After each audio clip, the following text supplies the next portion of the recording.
we're heading out to the CC's Pizza. We've got a deal set up with them to where they close down at 9 o'clock and they let us have all the leftover pizzas on the buffet, and we take those pizzas out to the homeless. We've got a group of homeless people that sleep downtown at the public library, and we've also got a homeless group that they kind of stay the night at a small little church in the downtown area. They let them stay over there some. And then we also make a final stop at the bus stop to just kind of catch some people passing through there. But anyway, we take the food down there, we feed them, and you know, it kind of leads to a captive audience. They've got a mouthful of pizza, and they're more willing to listen to what we would have to say. That brings up a good point about doing good works. You know, there's a lot of churches out there that do good works, a lot of individuals doing good works, but I want to challenge everyone out there that if all you're doing is good works, it's a good thing. Don't get me wrong. Good works are good. But if we're not teaming that up with the gospel of Jesus Christ, then it's just merely works. And people can't get saved by works. They've got to hear the gospel of Christ. Romans 1:16 says it is, I'm not ashamed of the gospel, for it is the power of God for salvation to everyone who believes, to the Jew first, and also the Greek.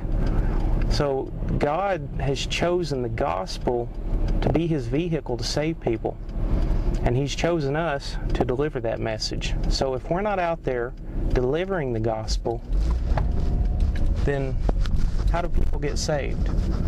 So we need to be obedient to the command that Christ gave us to go forth into all creation, making disciples. We need to proclaim the message, proclaim the good news, proclaim salvation, forgiveness of sin. And we need to get that news out to people. But again, if it's all simply works and no gospel, it's an absolute waste of time. A lot of people aren't going to like hearing that message, but if the gospel is not being given, it is a waste of time. We picked up the pizzas, and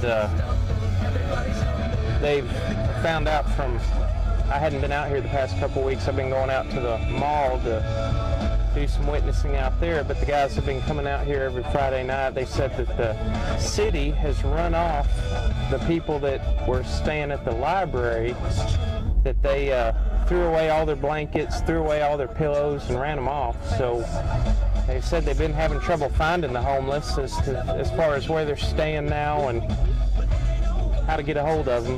But they try to hunt them down and feed them just the same. Fortunately tonight it's not cold. Right now we're about low 60s. It's a little chilly with a breeze going, but it's not going to be as tough a night on them as it has been. We've had a cold winter this winter.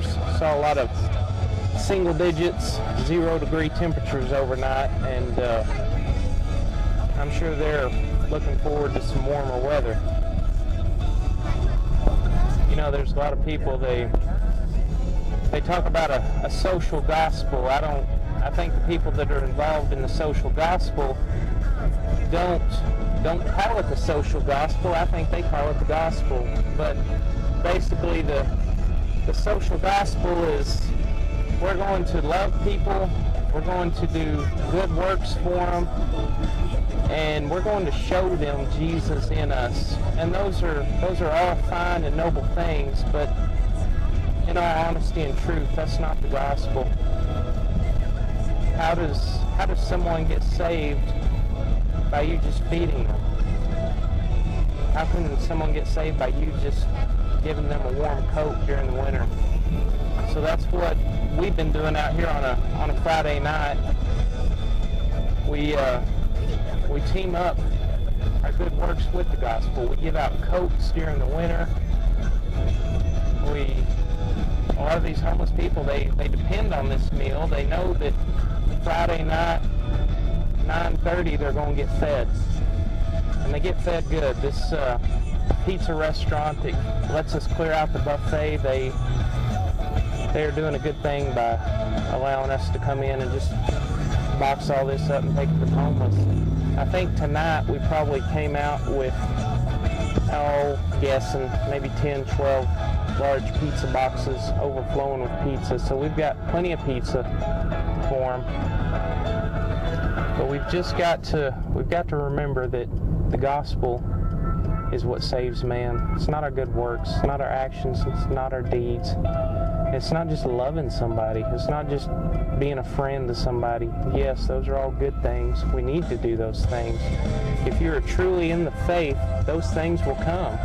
Those will flow from you. They will be a part of you. A true born-again Christian is full of love, is full of works, is full of kindness, and will do those things by nature because he must do those things.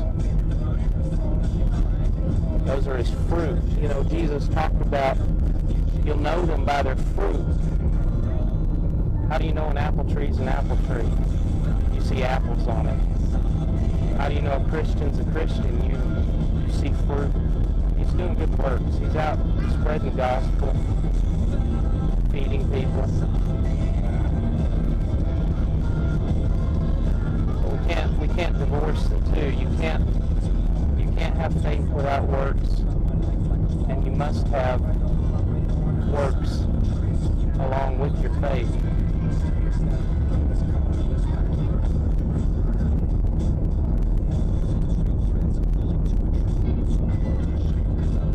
You know, the scriptures say that faith without works is dead. It is. It's dead religion. There's plenty of religious people out there that are doing good things, and it is a good thing that they do these, but we've got to include the gospel in it.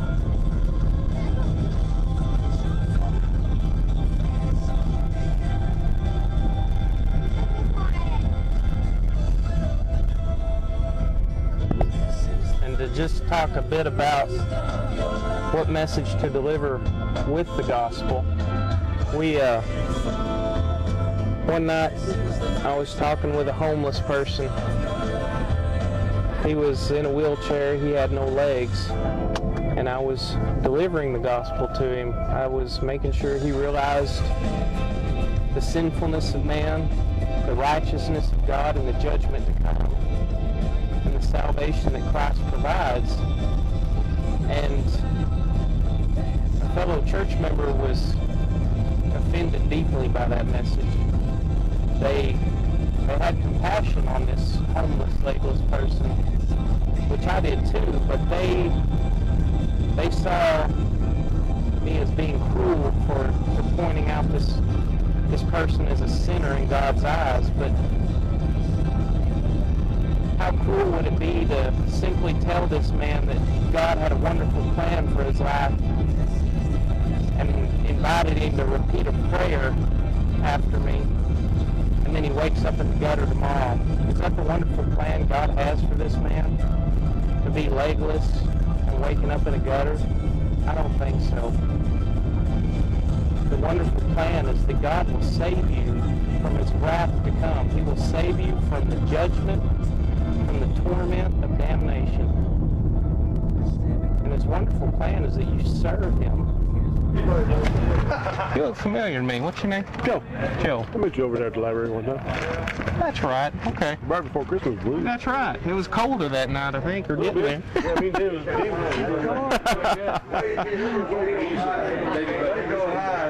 Nice to meet you, man. New around here, huh?